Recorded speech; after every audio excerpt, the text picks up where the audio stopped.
my whole purpose was to work part-time, making a fuller time income that it gave my clients and me in terms of time freedom while still growing. Welcome back to the Lifestyle Entrepreneur Podcast, where we believe in working less and living more. Today, I have a very special guest for you. This is Laura Rike, the CEO and founder of LauraRike.com, one of the leading Pinterest growth strategists in the game right now. Laura started her career not as an expert in strategist, but as a virtual assistant. So this is amazing, Laura, because I want to dive into this story. But you eventually discovered how Pinterest could quietly drive traffic and sales, and long after your content was published. And so you ended up building a business around it. And now, after more than a decade in marketing and years of specializing in Pinterest, Laura helps entrepreneurs and creators consistently increase online sales and sign more clients using a mix of organic and smart ad scaling. So in this episode, Laura is going to reveal to us her secret 4-step framework for turning Pinterest into a high ROI marketing channel. So if you're ready to create a discovery engine that keeps working while you sleep, which is what I love, then you will not want to miss a single minute of this conversation. Laura, thank you so much for joining us. How are you today? I am great. I have the kids in school. It's Friday here today, so the weekend's coming up. We got great weather. I'm in a good mood. Good. I love recording podcasts on Fridays just because everyone just puts their spirits, like they're just a little higher, everyone's a little more relaxed and loose.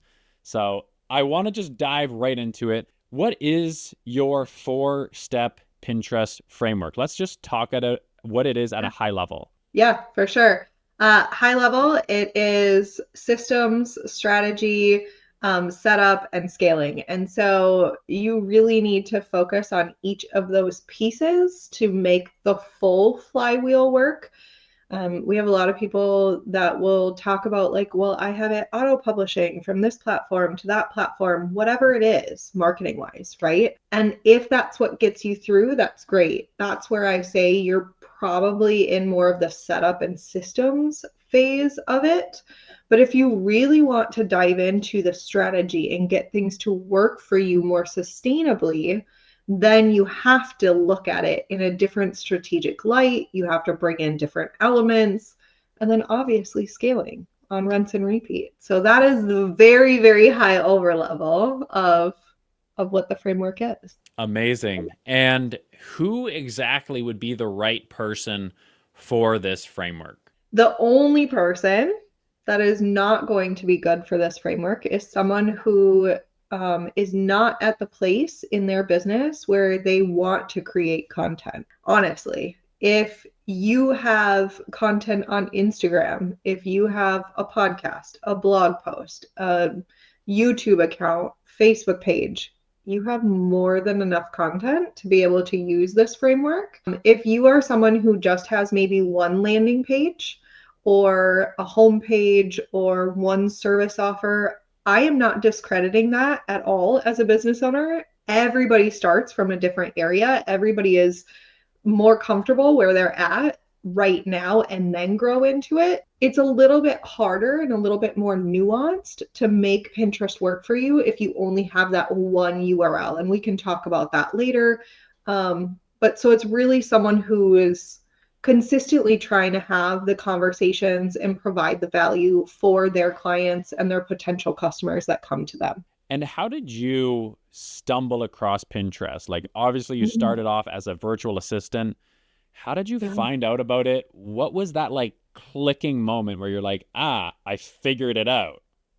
Yeah. The clicking moment first before the figuring it out was my now 17-year-old was younger, and I distinctly remember him coming up to me and being like, shutting my laptop, being all frustrated. He was 3, 4, and he was like, you are on this all the time.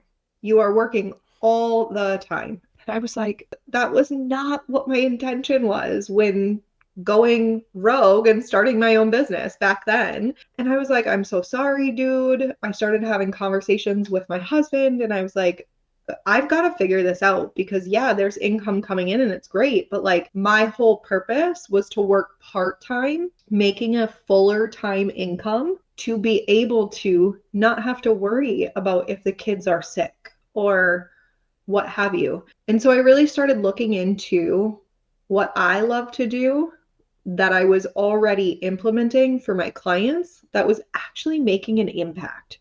Not just posting to post, not just sending an email to help them out, but like, what am I doing that's causing that rock to create a ripple effect in the water? And I went to school for graphic design and marketing. And so I was like, okay, let's look at those two things. Let's start going down this path. And I really found back then it was invite only for Pinterest. And I loved it. It was back in 2009, 2010-ish. And I was like, okay, I want to start doing this. Like full on, I get to bring in my love for graphics, and what I was doing mostly as a VA was graphic design and social media, and then actually see the impact that it gave my clients and me in terms of time freedom while still growing. And I want to say, as an entrepreneur, when you find your thing, you're like, yes, I've got it, right? And then all of a sudden it all shifts and everything's glorious. And that is not how it took place. I waffled on it for a good 2-3 years before I started saying, okay, yes, for sure, this is only going to be it. But now that's all I do, and I won't look back. I take every single Tuesday off. We have 3 kids now. My younger kids stay home with me every Tuesday. Every Thursday, they go to my mom's house. I'm home if there's ever something that's needed. And we take tons of trips. I don't work much over the summer. Like, it's just, from my side, been so gratifying to be able to find that. But then also from my client side, I had someone who was a firefighter and he had this side hustle and now it's his full-time gig. He stopped being a firefighter. He only is like on call. He's not full-time. He gets to spend time with his kids.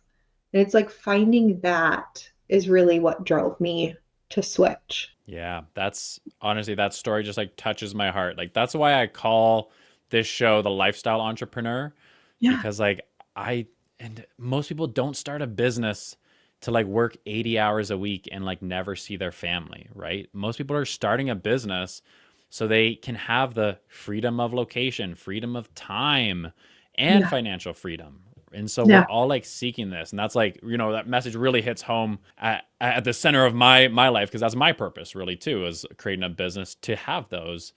And I really resonate with the fact that like your, child came over and like put down your computer and was like, you work too much. Like, Yeah. oh, I remember, I think a lot of people, well, there's the Gary Vaynerchuks of the world who say, post on every platform and do it as much as you can and 10 times a day on every platform.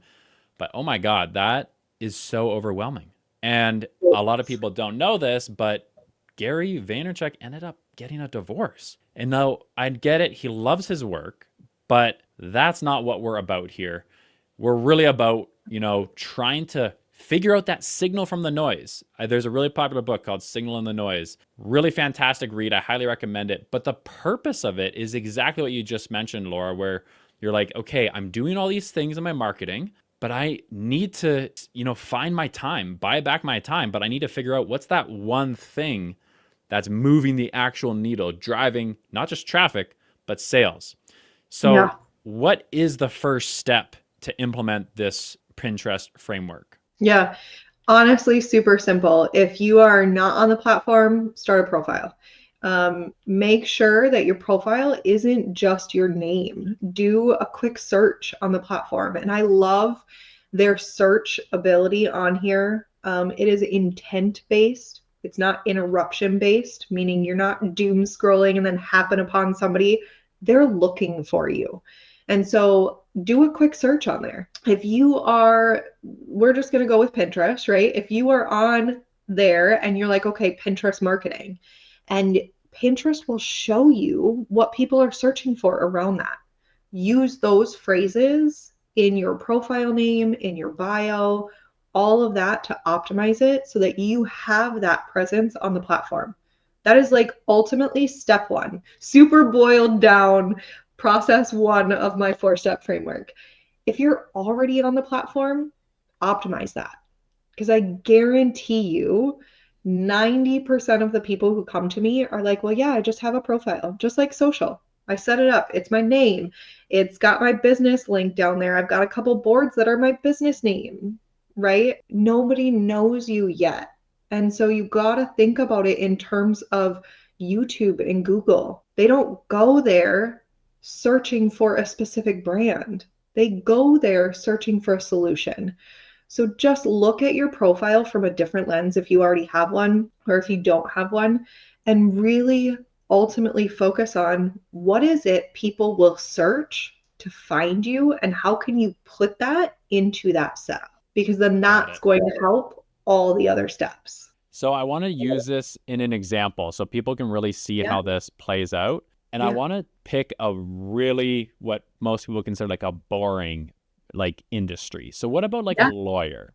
What would a lawyer do for like their Pinterest profile? Yeah, I'm gonna pull it up right now because this is my unbiased opinion. Like, this is if you should be on it, if you shouldn't be on it, because I obviously am going to tell you to be on it. But if Pinterest is saying, so I'm also going to clarify with you. You say lawyer. What type of lawyer? Let's do something like the most boring, wills and estates. I love this. I had a client that was for wills and estates. It's totally perfect. Okay. So estate planning. I'm going to type this in here. And the things that pull up under estate planning checklist, estate planning documents, estate planning attorney, estate planning binder, all of these things are things that you would want to be known for. I guarantee you, as an estate planning lawyer, you have documents or checklists or ways to help them where you could use that phrase and lead them to that resource. So even if I hit on the estate planning checklist, all of these pins come up underneath this that talk about estate planning. And so you would be able to use these phrases in your profile. After that, then you would go through the pins and links and strategies and stuff like that. But 100%, they have wills and estate planning, free printable for estate planning. I mean, there's so many different keywords that I can keep going down that route. All I typed in was estate planning. Just one of the two things you said, and it's giving me that long list. And that is just one of the 4 ways that you can find what people are actually looking for in your specific niche. What are the other 3 ways? So 1, we're just searching on Pinterest, things in our industry. What are the other 3 ways? Because we can find more ideas for searches that we want to appear for. Yeah, 100%. So another way is to go, Pinterest puts out this thing called trends.pinterest.com. It's a free website that they own. And it tells you what people are searching and when they're searching throughout the year. So wills and estates, the estate planning might be trending more towards Q4.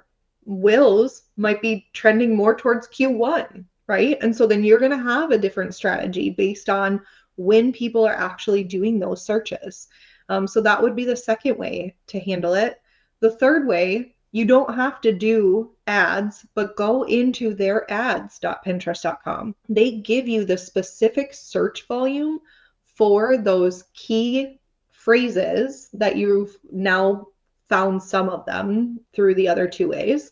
And they will suggest other ones in there, plus that specific how many monthly searches are happening for that. And they also give you the interest categories, which is a huge whole nother tangent I could go off for you. Interest categories are similar to taxonomies, ideas like category buckets, right? And so you can learn more about that at the pinterest.com/ideas. They're their main category buckets, but knowing those also help because maybe, for example, Pinterest is not a main idea interest category on Pinterest. Marketing isn't even, but it is under website and app development. And so that's how I know where to find those keywords and who to reach and what interest they have as a whole high level. So go to the ads platform, do all that. That is amazing.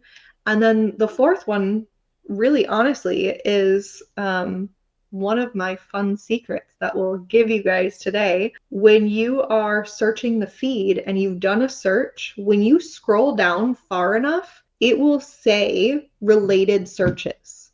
This is Pinterest telling you interest categories and keywords that people are searching in tangent to what you're already talking about. So you can then expand from maybe just estate planning and will planning. Maybe there's another phrase that people are using that you don't know because they don't know estate planning. Maybe they only know wills, right? And so then you can start to build this spider web of different ways that you will have different touch points for the words that your ideal client is using, not just what you think they're using. Yeah, that's such a good point. It reminds me of with our long form marketing doing SEO, we worked with a lawyer in Canada. And in Canada, technically prenups, like that doesn't exist. They're called like marriage Yeah. contracts. So Yeah. all lawyers across Canada do not talk about prenups at all. But Yeah. Canada's so close to the US. We all know that like the cultures are pretty meshed, that there's actually people searching in Canada for prenups. And so we were Yeah. able to like capitalize on this market that literally everyone else was avoiding from just what you said, which is like finding something that you didn't even know someone was looking for, and then you provide that content to help them. Okay, so that's great. Step one, creating that profile, starting to generate ideas on certain keywords of content that we're going to be creating. What's step two? Yeah. So step two, if we're going from setup to systems, is figure out what systems are going to make it easier for you. So you're going to start to get into the weeds of, okay, what am I trying to accomplish? What are my goals? And then what systems can I use to do that with ease? Not easy, but with ease, saving more time, not cutting through corners just so you can get it done. It's going to look different for every single person. There's Canva, there's PicMonkey, there's Adobe just for the designs. Then there's tons of different platforms that can help you with keyword research. Just like you do SEO, there's Pinterest platforms out there that help you with the keywords and all that for Pinterest specifically. You're going to have schedulers. One of the main schedulers that I love and actually worked for a number of months and years was Tailwind. And so having something like that in your back pocket, another one is Metricool or Planoly, and knowing the nuances of when I have one pin and I want it to go to multiple places and have multiple touch points, what boards do I save it to? How many times can I pin that one design? Those platforms and systems are going to be able to help you do that, so that now for my clients, I sit down and I'm implementing for them in a couple hours a week. I like to have more touch points for my clients, but I have students who sit down for 1 hour and they schedule out either that week or the next month. Some of them are up to, because it doesn't require you to create content today to post on the platform. And so finding that nuance of the keywords, the systems, and when you're available to be able to do it sustainably, I think is going to be the next thing. And what about using AI within these systems? How can we use AI to like really supercharge this? And then second question too is, it kind of sounds like you're saying, are we posting photos only? Because I know Pinterest accepts videos. So is this photos only? Is that what you're recommending? Okay, let's tackle AI first. I love it. I actually have tons of chatbots that I set up and sell. I am going against the grain, so to speak. I love AI. I think there is a time and place for it. I think it is one of the systems I do teach my students to be able to speed up the process of finding the right keywords, creating the right title and description for their content, things like that. My caveat to that is AI is not you. So always have some sort of human element checkpoint in there, right? If you're going to use these chatbots or AI or whatever to help you with keyword research. Just take another 3 seconds and put that keyword into Pinterest. See what the pins pull up, because sometimes they're not exactly what you want to be related to.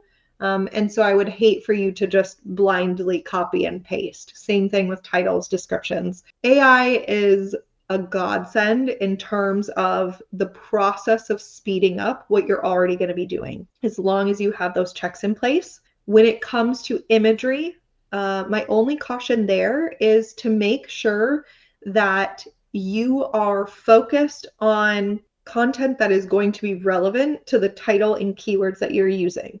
So for the wills and estates planner, family photos, you can create AI generated family photos or stock photos or things like that. I actually tell my students to stay away from stock photos and generate a stock photo with AI so that it's fresh, completely fresh. You're the only one that has it. It can't be visually searched as somebody else's stock photo on Pinterest, all those things, right? Intellectual property, all of it. I think that is the biggest piece, but also make sure that you're not using that same image over and over again, and that you're not trying to use AI to create the title on the image and all those things. Because if you download an AI image and then upload it to Pinterest, there's still code on the back end that will tell Pinterest it is AI. And that is what they are starting to deprioritize, because they still want the human quality going into the work that comes to the platform. So that is my only caveat with AI.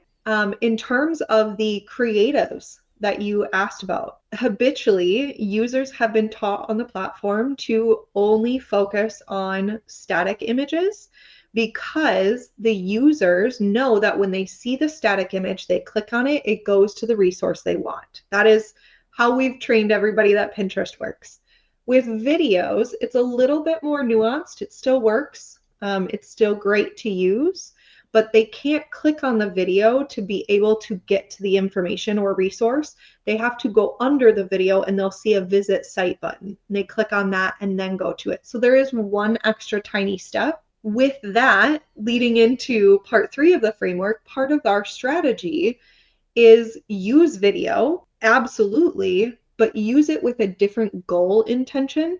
Use it maybe more for awareness or for connection and that trust building factor, more than you would a static image or a collage image, which would lead to more of the consideration or purchase type goal that you would have within your marketing. Got it. That makes a lot of sense. You and I are like pretty aligned with how to use AI. I call it like the 92-8 rule, where you can use AI for like 92% of it, but then you got to have the 8% of like you, the human, the taste, the creative aspect of it too, right? And yeah, I completely align with how to use AI in your marketing like that. It also makes sense as well, some of the things you talked about, but like don't reuse the same image over and over again. That makes me think of like a message I come back to a lot with our clients, which is like, put yourself in the other person's shoes. If they go to your profile and it's the same freaking image with just like the text changed over top. Yes. Do you like that? Like, no, you don't. No. And then you get that like blur, right? Like you're looking at it and you're like, okay, well, what one do I care about? What one do I want to click through? And it's like, and I end up just going, never mind. It's just not fun. Okay, so we've started to build out this 4-step framework here. What is step 3? Yeah, it's really honing in that strategy. And so I kind of touched on that. Like, what are your goals, right? And so everybody always comes to me if they've been on the platform and they're like, Laura, I have been posting for months. You said give it 90 days. I've been doing it for years. I'm still not seeing the results that I thought I was going to be getting.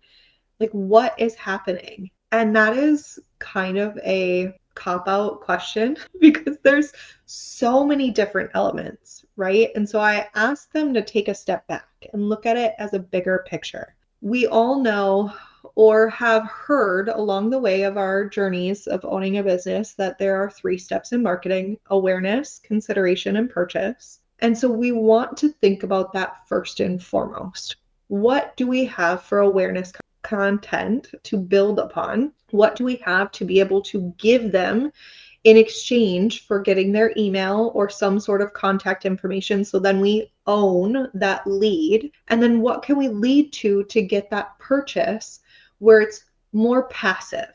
And by more passive, it can be for digital or service providers, right? Because we don't always have to get on a call to sell our services. There can be things that we do in terms of funnels to bring that in. And so having it somewhat passive where you're using it for a full funnel. When you have that in the back of your head, then break down each one of those steps into what is working in this bucket the most right now. If you're in awareness bucket and you're like, okay, I have this podcast that is like getting downloads like gangbusters and like growing my audience and it's amazing. Great. Create 5 different pins, 5 different titles that relate to that topic and publish them going to that podcast. If it's...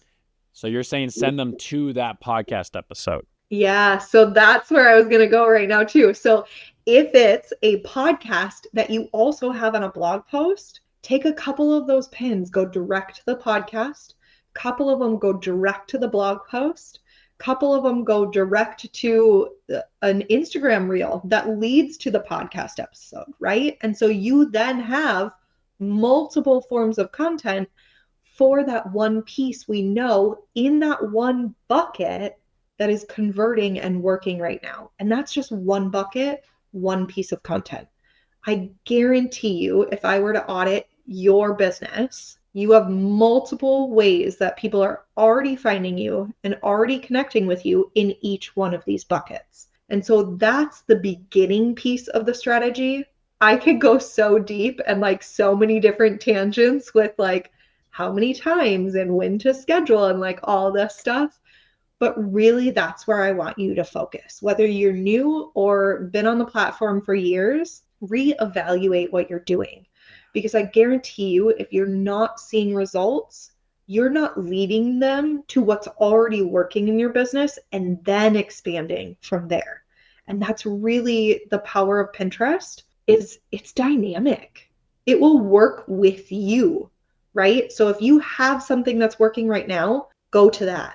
Use that, send people there. And then if you pivot or you rebrand or you have a new offer, Pinterest will pivot with you.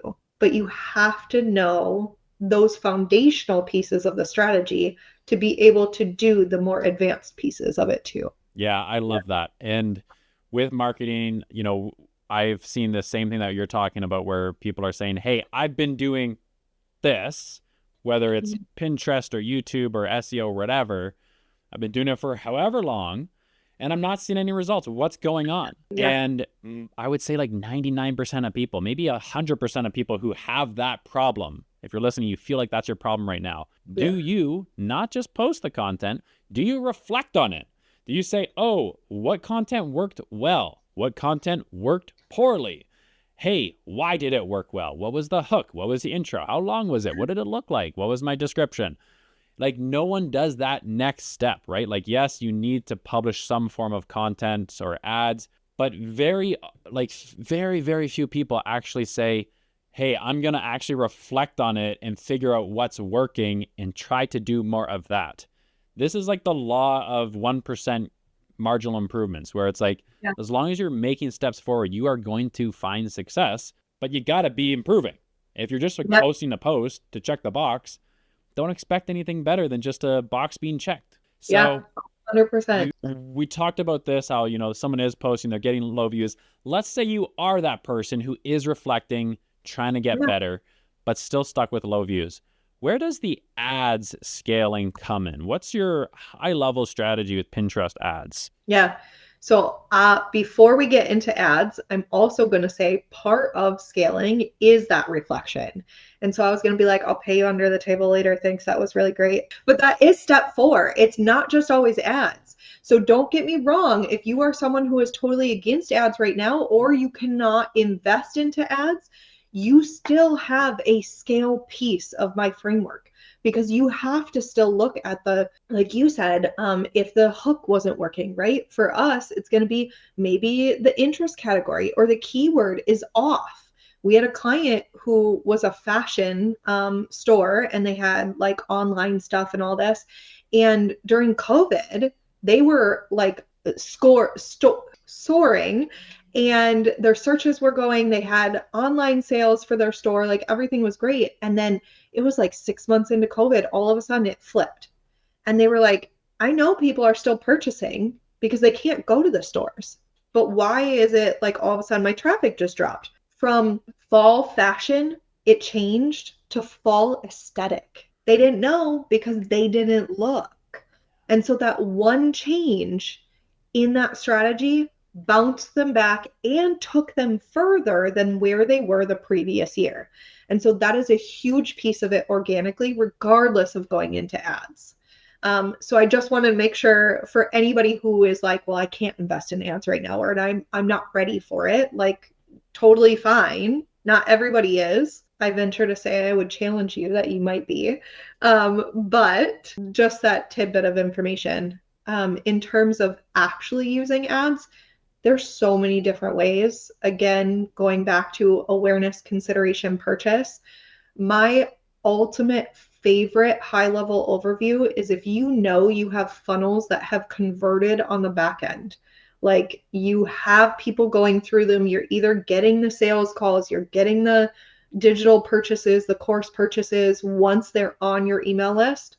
By no means, please do an ad direct to that course. Please get them onto your email list. Do a consideration ad. That is like literally one of my favorite ways, because there are so many other ways then to have multiple touch points, to retarget, to target different areas where maybe they're not searching for you, but they're still in this bucket of, I know I need this, right? And you can use a totally different keyword that instead of wills and estates, now all of a sudden you're doing YouTube marketing for this lawyer, right? And there's YouTubers out there that are making tons of money that have never heard about wills and estates. And so you can put the ad revenue dollars behind that. My first thing would be, again, if you have funnels that convert, do the simplest, cheapest way by setting up a lead gen campaign, knowing that if you're converting at 3%, you're going to be making back that money, and then go from there. Yeah, I think that's huge. And, we've had clients before as well that have come to us and said, I got this thing, haven't sold it yet, let's do ads. And it usually doesn't work. Yeah. That's the reality of it. Because I think you're right, where you're like, get that proven offer, that proven funnel validated, and you don't need a ton of traffic to do it. But like, No. unless you're starting to sell and you are validating that, yes, my offer, my landing page, what I'm talking about is at least getting me some customers, then look at ads and start to really, put some fuel on the fire. When you say a lead gen campaign, what do you mean by that? Ooh, good question. So lead gen campaign is anything that you capture their email for.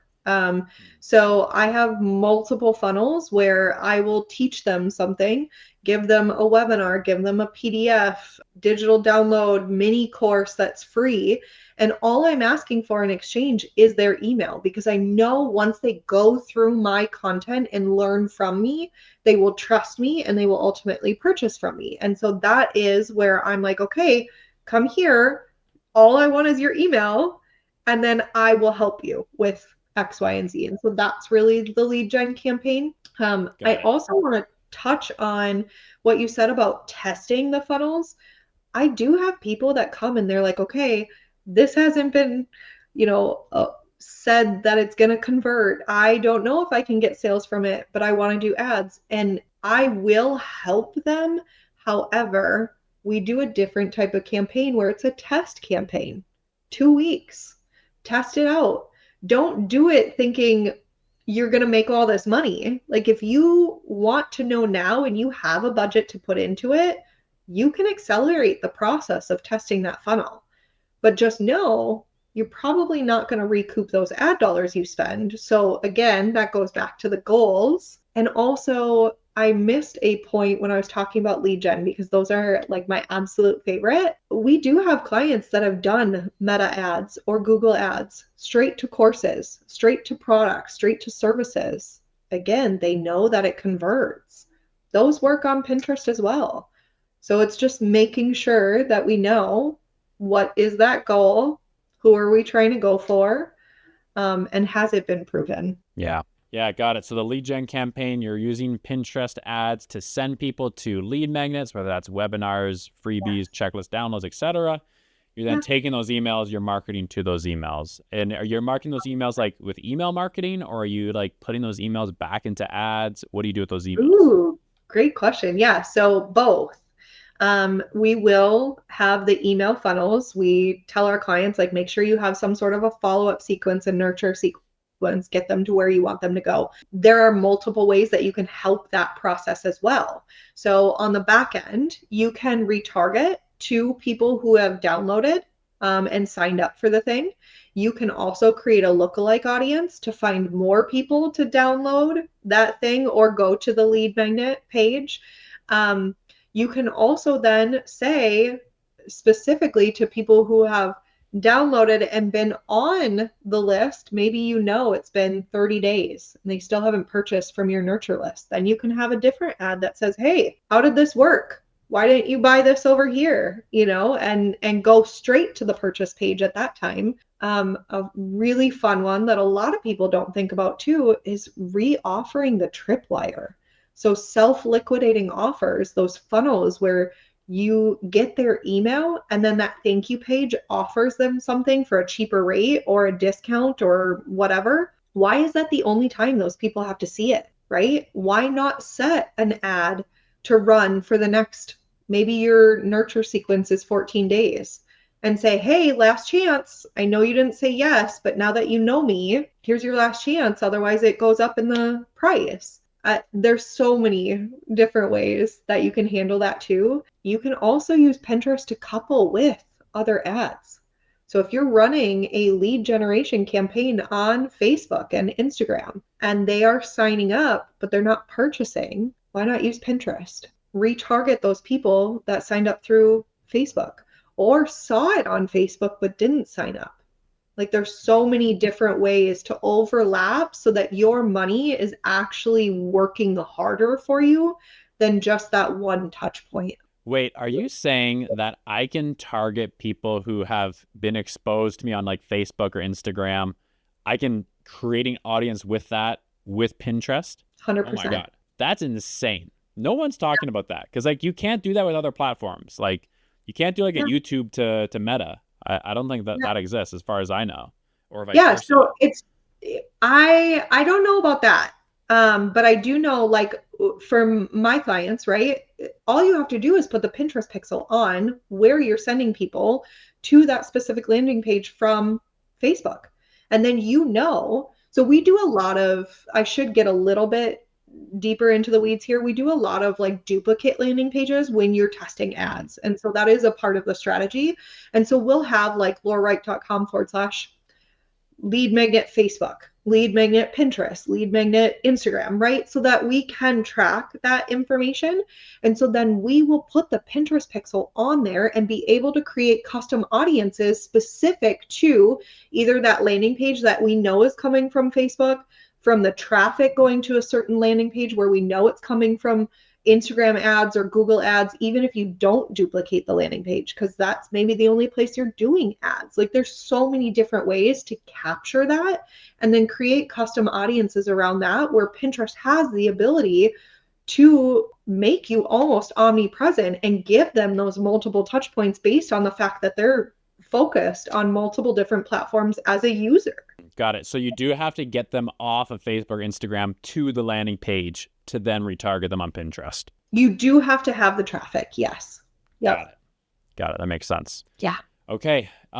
Last question for you here, Laura. What sort of results could someone expect from this? Let's say, they're brand new to Pinterest. They're like, how long and how much content do I need to be putting into this before I can start receiving not just leads, but let's talk like customers. Yeah, for sure. So if you are an established business, you don't need to create any new content. I can tell you that right now. Like I challenge people to let me audit their like business for Pinterest.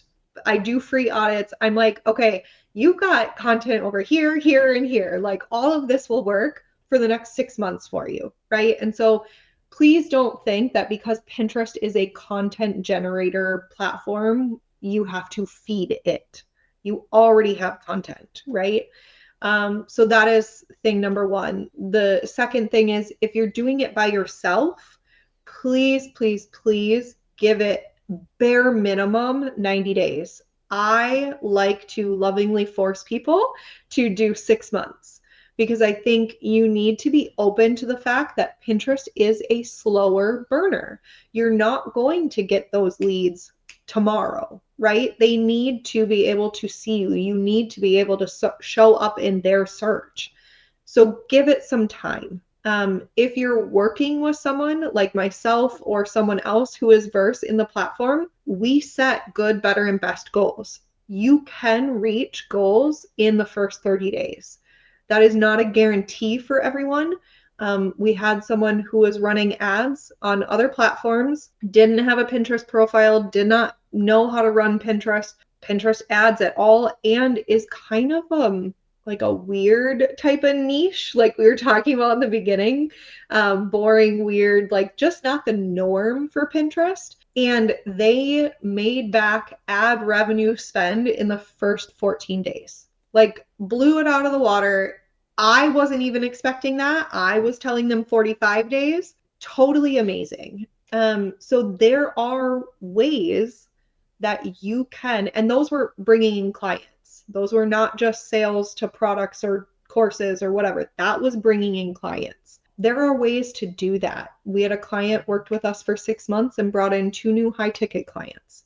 And by high ticket, I mean over $20,000 for the month that they paid for a retainer. So it's possible. You just have to give it time and let the system, what I call the computer, because everybody hates the word algorithm, let the computer help show you to the user that you want to connect with. Yeah, that's incredible results. Like that's, yeah. And also the fact that you said you're like, oh, if you're already creating content, like you don't need to create more content. That's like mind blowing to me. So I assume, Laura, if someone there is like, oh, cool, I create YouTube content and blog posts or Instagram content, can they just reach out to you and just be like, hey, Laura, take my stuff, roll with it? 100%. I try to make it as easy as possible, as hands-off as possible. So typically I have DIY, DWY, and DFY, right?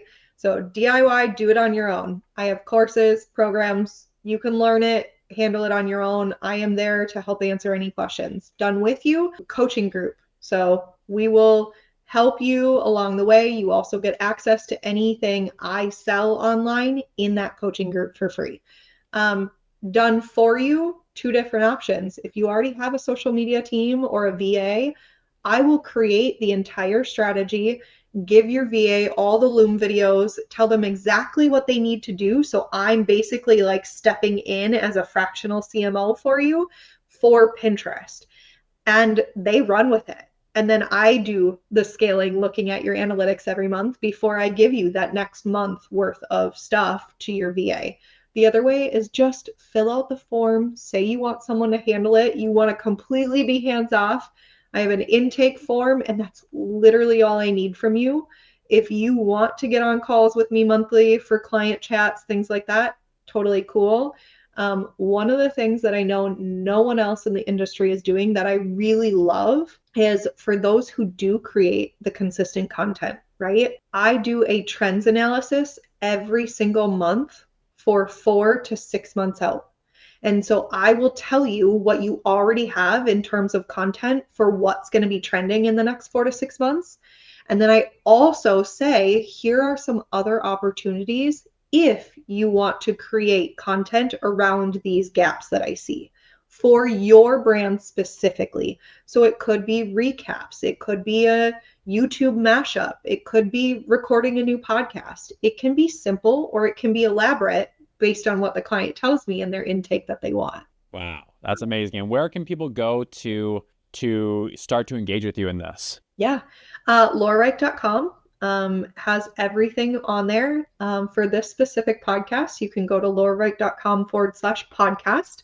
It is my lead magnet page, so there are some free trainings and some paid trainings on there, yes. Or if you want, I do have a work phone. It's my Google phone. So you can text me if you want. I will put the number in the show notes. I'll give it to Mark. Feel free to just shoot me a text if you have questions. Perfect. Well, I will include links to all of that in the description. And if you are still here listening to the Lifestyle Entrepreneur episode and you found value in this, send this to someone else that you know who is thinking about Pinterest or is on Pinterest, but is not activating the business side of it yet. And thank you very much, Laura, for coming on. Yeah. And I will see everybody in the next episode. Peace out.